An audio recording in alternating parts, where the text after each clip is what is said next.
It appears that once again, Disney Star Wars has been outdone by George Lucas himself with this new massive reveal about what would have been, who would have been the villain in the sequel trilogy if George were to do it. And we're going to break that all down right now.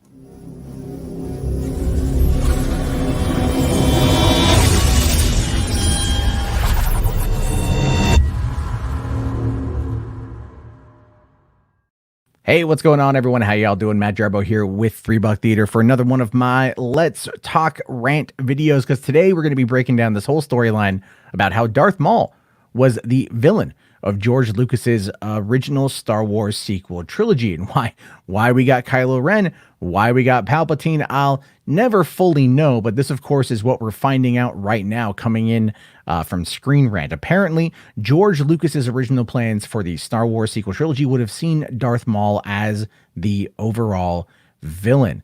This was actually spotted in the Star Wars Archives episodes 1 through 3, the Prequels book, by a Reddit user named Bothan Spy 89. Very, very interesting that he had that name.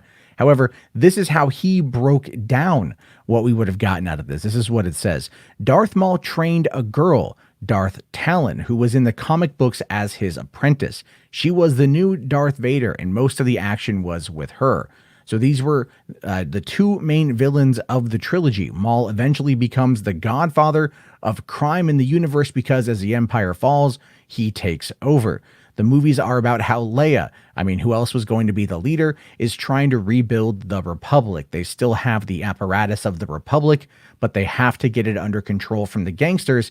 This was the main story. It starts out a few years after Return of the Jedi, and we establish pretty quickly that there's this underworld, that there's these offshoot stormtroopers that started their own planets, and that Luke is trying to restart the Jedi. He puts the word out, so out of 100,000 Jedi, maybe 50 or 100 are left. The Jedi have to be grown again from scratch. Luke has to find 2- and 3-year-olds and train them. It will be 20 years before there is a new generation of Jedi. The end of the trilogy Luke would have rebuilt much of the Jedi, and we would have the renewal of the New Republic, with Leia, Senator Organa, becoming the Supreme Chancellor in charge of everything. So in the end of the trilogy, she would have ended up being the chosen one instead of Luke or instead of Anakin.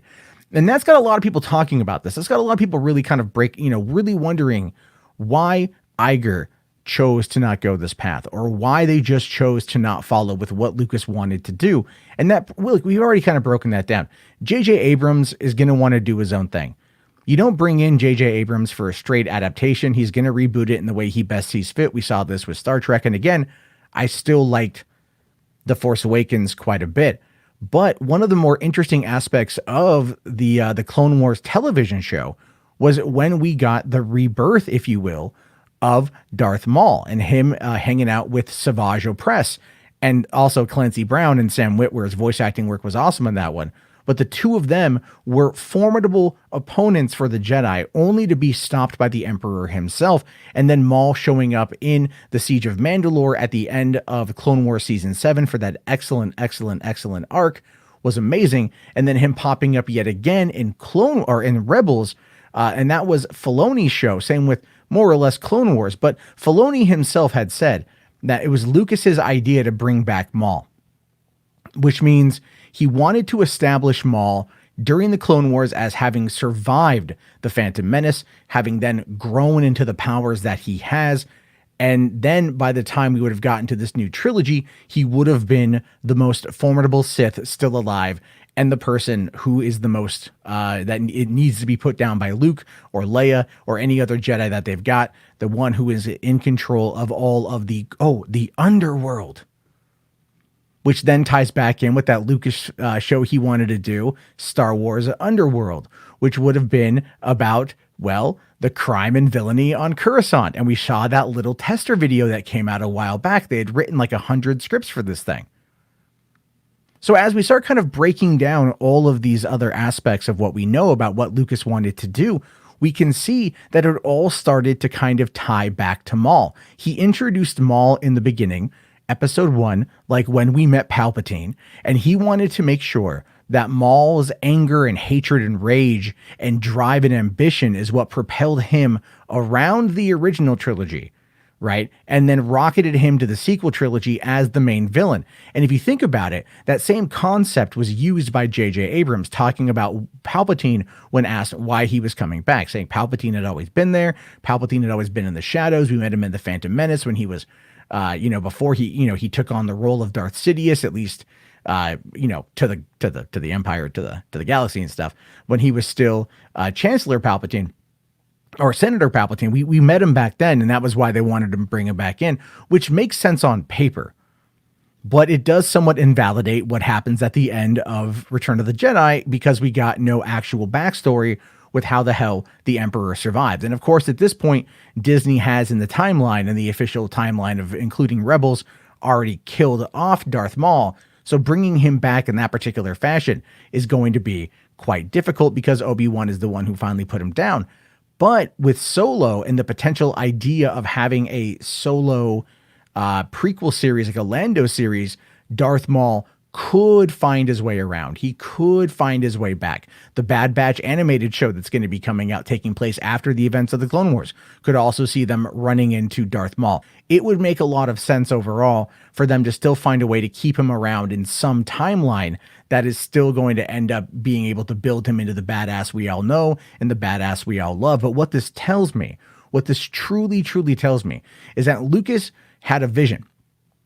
And we're now we've always gotten pieces of the vision, but as we start putting it together and seeing the timeline of events, as we start seeing how it all plays out, breaking down how it all takes place, what we see here is something that is truly amazing. What we see here is the story of this character that is the true embodiment of the dark side. It's just evil incarnate, rage and anger incarnate, who is cunning and deliberate and violent and terrible. And that would have been an excellent way to wrap up the Skywalker storyline, because that would have then shown the absolute darkness of the dark side, whereas Luke at that point would still represent the lightest of the light, and not being a gray Jedi who is reserved himself to just dying alone on Ahch-To on a little island somewhere, but it would have been Luke understanding that this was what he had to do.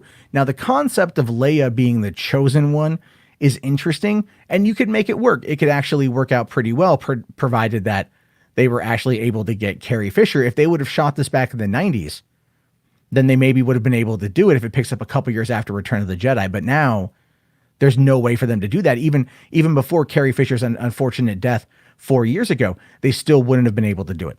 So it's one of those weird things where it sits there, and this storyline sits there, and it's ripe for the picking if Disney does this correct. All you do is you take that and you transfer. You let Maul live past his encounter with Obi-Wan. Okay, you retcon that encounter. You retcon that encounter, and you keep it going all the way through post Return of the Jedi. I think that could be something. I don't know if I'm just, as much as I like there to be a consistent storyline and canon and all these events having meaning and taking place, I probably would be willing to overlook the awesome final battle between Obi-Wan and Darth Maul. I'd be willing to overlook that. I'd be willing to kind of go, yeah, okay. You know what? They want to bring him back for another time. He survived that. Okay, cool. His rage kept him alive. Okay, cool. Let's do that. Let's have fun with it. Fine, cool beans. I'd be all right with that. But the question then becomes, what about you? What do you guys think about this? Should Darth Maul have been the villain? Should he have stuck around? Should they have listened to Lucas? Is this just another example of how much Disney Star Wars on a theatrical level has failed what Lucas had originally envisioned? I'm curious to know your thoughts on this. Let me know down in the comment section. If you guys like the video, please do me a solid. Hit that like button. Let's get to 100 likes. If you want to support the channel, become a channel member. It's a great way to do it. Helps keep afloat right now. There's really not a lot going on movie-wise, but of course, keep an eye out for Hollywood After Dark radio show. That's going to be making more of a permanent stay on the channel. And I'll talk to you all later. Have yourself a great day. Thank you again for watching, and peace out.